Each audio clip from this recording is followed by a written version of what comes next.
айтсаңыз мындай музыкант катары комуздун башка аспаптардан эмне өзгөчөлүгү бар? Комуз биринчиден мындай карайлы, биздин улуттук аспабыбыз комуз. Башкалардан өзгөчөлүгү бул грифте эме латтар жок да. Анан мындай эле башка бир адамга чертип кетиш аябай кыйын болот. Башка инструменттерде латтар болгондуктан аларга жеңил. Анан кийин бунун уникалдуулугу табигый нерселерден жасалат, жибектен жасалат, өрүктөн жасалат, жана азыркы учурда жана моюндарына, кикиртегине деп коет, сөөктөрдү кошот, колагына. Анан биз билебиз да, кыргыз десе комуз деп билебиз да. Анан чет элдиктер биздин улуттук баалуулуктар эмне деп санай баштаганда ошо биздин калпагыбыз, тамак-аш, улуттук оюндар. Анан музыка жака келгенде комуз.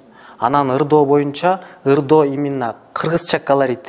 Муса Баятовдун жанагы кыргыздарга тиешелүү жана и деген бар го.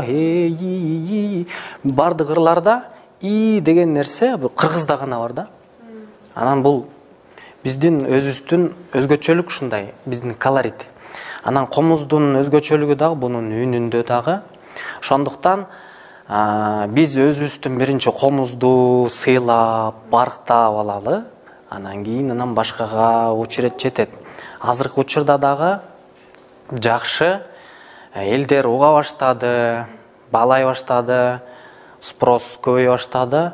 Анан дагы комузду өзгөчө чертүүдө дагы анан комуздун баягы эмеси көтөрүлүп атат. Рейтинги.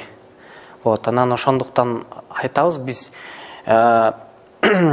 искусство институттан болобу, консерватория каяктан болсок, баягы жалпы программада күүлөрдү үйрөнсөк, мисалы 10 күү, 20 күн үйрөнүп алып токтоп калуу менен чектелбей, дүйнөлүк чыгармаларды сөзсүз чертип туруп, биз дүйнөлүк аренага биз тең тайлаша кыргыздын маданиятын көтөрүш керек.